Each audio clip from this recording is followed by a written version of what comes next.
Awesome. Okay, let's bring up our very first storyteller for you this evening, representing Team 20s. Sophia, I know she told me this is how you pronounce her last name. It's like Guchinov.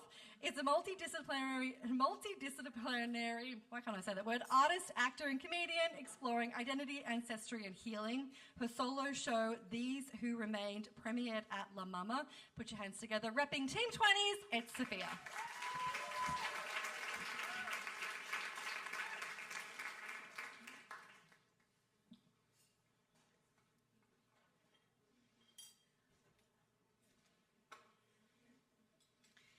It is the first day of spring 2023, and I just flew to Peru alone. I'm without my phone in a group of 8 strangers from around the world, completely away from civilization. It took us hours to drive from the main city. I'm nervous, excited, scared. The clouds dissipated mysteriously over the Andes Mountains before the sun went down, and now it is pitch black. I hold a canteen with hot water to stay warm here in the Sacred Valley. It feels different than anywhere else. Spiritual, perhaps a little spooky. I don't hear any honking cars on 42nd Street. It's quiet, peaceful. You can hear and feel your thoughts. Mine are quite loud. Am I finally ready? Will I throw up? What if I die? Will I faint? If I fail, if I succeed, at least I'll live as I believe. Well, the last part is Whitney Houston's The Greatest Love of All, a fellow Jersey girl, but you already knew that. What is this, you may ask? This is ayahuasca. It is a beautiful tree that twists and turns. I hold a branch in my hands, also known as the death vine in the Quechua language. Very comforting, I know. A 3rd-generation shaman is our guide in this ceremony. Our group is in this maloca, or little hut. We have a bucket and a sleeping bag with a blanket next to each of us. The candles are lit, the Palo Santo burns. He tells us in his native tongue how, for many generations, this tree communicated with the tribes of the land, telling the shamans to drink the tea, or the brew, the tree, and then after ingesting, the shamans were to sing or chant Icaros, which in gatherings would be heard and would help heal and transform the people. Thank God for our translator, who then tells us that there was a turning point when the ayahuasca tree told the shamans that the individuals are also invited to drink the brew and to listen to the Icaros, sung by the shaman, to then be our own change makers in our lives and to help humanity.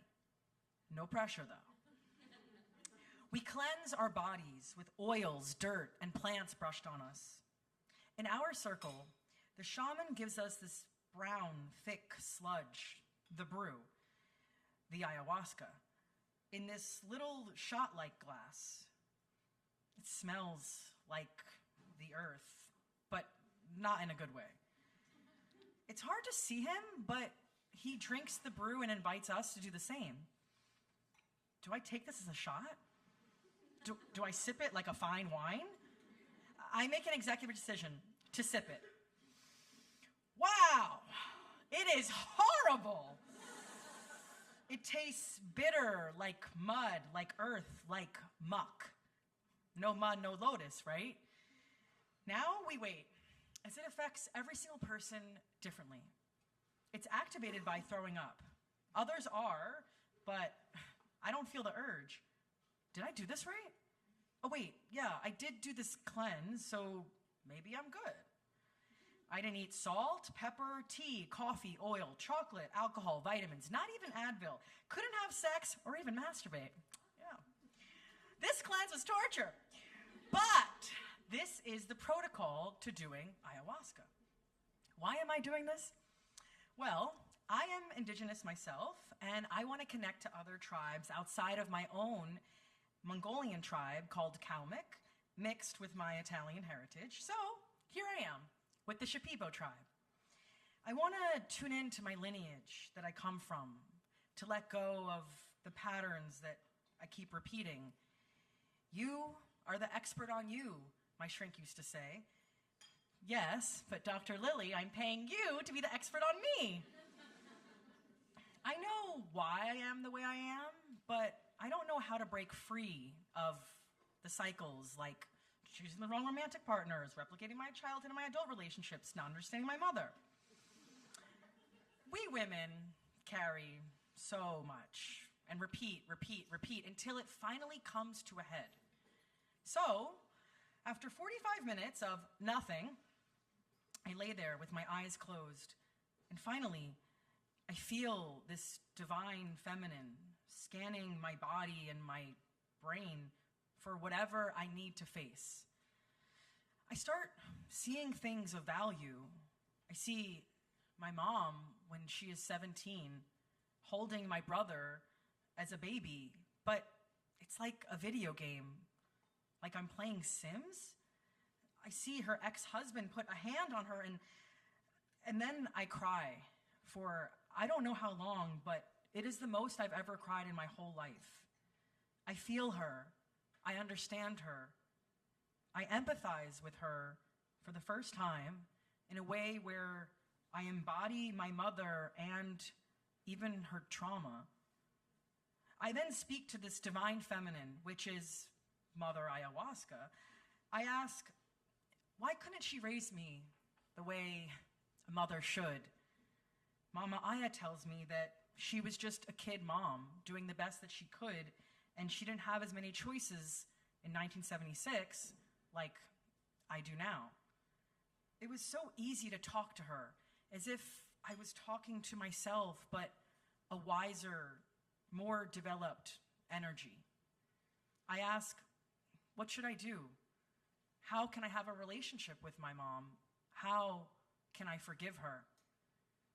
Sophia, you need to love your mother in the way that she wasn't loved. You are her second chance. She tried to get pregnant with you, and against all odds, you made it, despite a prior botched surgery. Your purpose is to love her in the way that she didn't and couldn't love you. Give her that love, and then see what happens. I feel the inner strength and newfound motivation to reapproach my relationship with my mom. Next, I become a baby. I am somehow massaged free of trauma, and I'm breaking through generations of carrying the previous women inside of me. I am reborn, and I discover all the senses for the first time. I touch my face as if I've never felt anything before. Then I see another visual. I hold my future twin babies, which is amazing because my mom is twin. I felt the love of this divine, feminine, protective grandmother energy. I even visualized my Mongolian ancestors on horseback at some point. I let myself come down from this. I eat this amazing pear. It's so juicy, fresh, and sweet. I walk back to my room to journal and to sleep. I had everything I was looking for inside of me all along. This divine feminine is always right and is always within us. We women are born knowing with an ethereal wisdom. As I turn 30 this month, I reflect on those nights in the Maloka that I am still processing to this day. Maybe I won't ever fully understand, and that's okay. But I know this: the voices we hear in the dark, our intuition, the visions we see when we close our eyes, aren't there to frighten us, but to remind us that we are never alone. Everything we seek comes from within, and I found the greatest love of all inside of me. The greatest love of all is easy to achieve. Learning to love yourself, no matter our age. Thank you.